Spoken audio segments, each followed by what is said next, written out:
Now that we had this talk about money and hypnosis, what happens inside the human body when the body enters the state of hypnosis? Oh, Actually, somewhere I just posted in the comments. We're just starting to learn that what happens in the body. The question is really what happens in the brain. There's a lovely study they just did, brain imaging studies of the hypnotic modulation of pain sensation and pain affect. Lovely title. And if you go look at that, they are actually starting to be able to zoom in to which areas in the body are affected with which kinds of hypnosis. Fascinating. Go ahead and read the study if you're into that kind of thing. I love it. And someone else had published an older article saying that hypnotic state is revealed by eye movements. I'll plunk that on there too. So you guys can take a look at that one too. cool. So we definitely know there are changes happening in hypnosis that do not happen in other mind states. It's been a long time coming to prove that, but it's nice to see it's actually there. But what happens in the body now? Mm. What things do you see happen in the body when somebody enters hypnosis? I Well, mentioned one earlier where someone's, I'll be doing an instant induction. I watch for someone's eye pupil inside the eye to suddenly open because that's an indication that the relaxation I want has occurred. That's one mhm. change I look for. What do you look for, Sean? um, I'll look for that. I key in on the pupil dilation mostly to see if they're into it or if I've got fascination. Sometimes it'll get the dilation. But as far as physical changes, I've been doing some experiments here in Heidelberg, and one of them was on temperature. Some schools of hypnosis teach that when you go into hypnosis, your temperature goes up, and some schools teach that your temperature goes down. So I ran about 40 people through this experiment, and I measured their temperature on their inside of their wrist, on their middle finger, on the just below the clavicle, and then also on their inside of their ankle. And the results were kind of funny because some people got warmer in some areas and cooler in other areas. Some people remained the same. Some people got hot. Some people got cold. So just on the 40 people I ran through it, my conclusion was it depends. so no body temperature that you could say definitively, this is what happens in hypnosis. Another one that I've started doing is a blood pressure test, because it seems intuitively that the blood pressure would go down in hypnosis. And I've seen that happen in a couple of situations, but I haven't done an experiment with enough people to say for sure this is what happens to your BP when you go into hypnosis.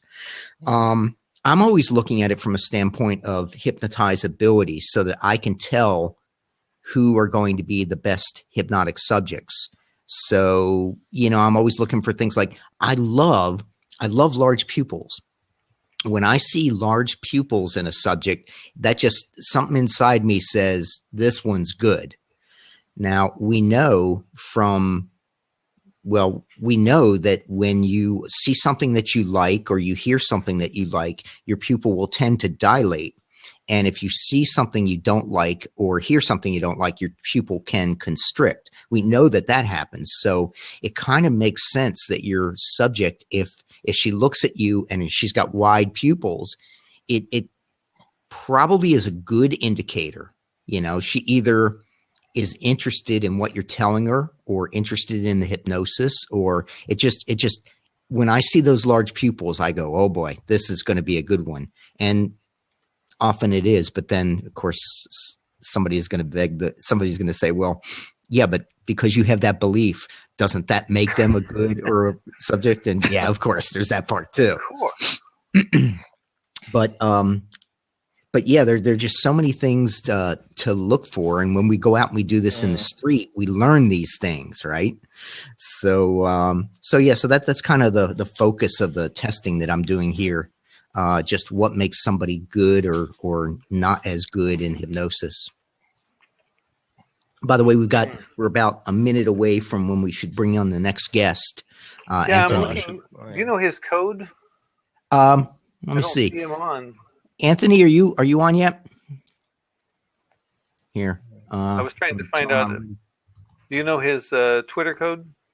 No, I don't. I just sent him something on Facebook so he'd know Great. that we're ready for him. So as soon as it'll pop up as soon as he's got it. While we're talking about changes, one of the things I look for when I hypnotize people is the color change in the face. I notice that they tend to pale out, and the color tends to sort of go down in these little dots, and then it tends to disappear. You get the muscle relaxation around the eyes, under here. Yeah.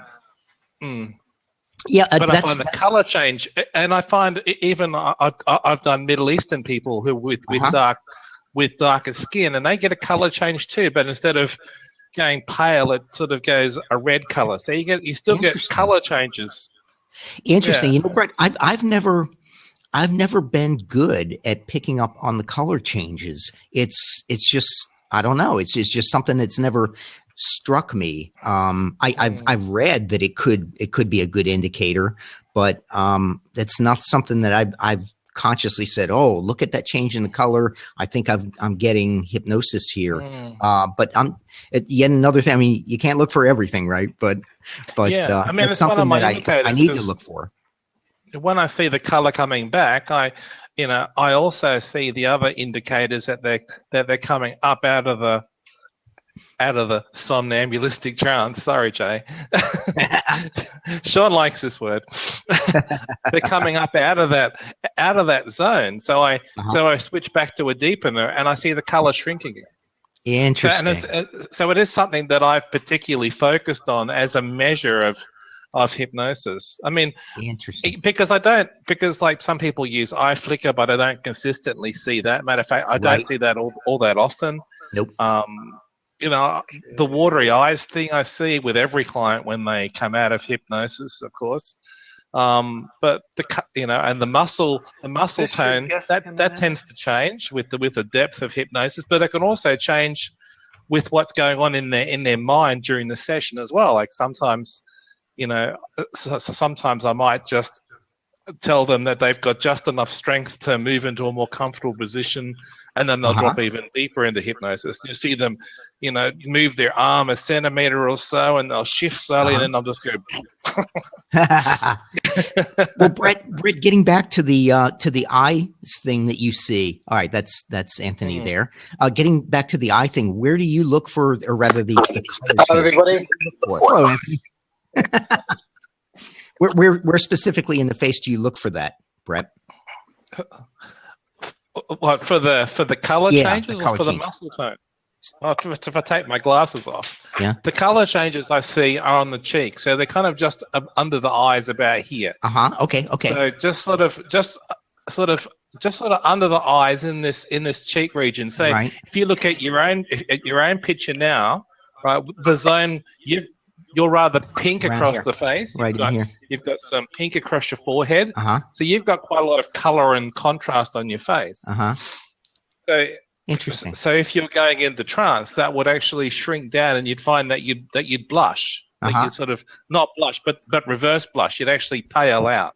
Okay. Well, I'm certainly going to look for that. Thank you. Yeah, try it with some of your clients. I certainly will.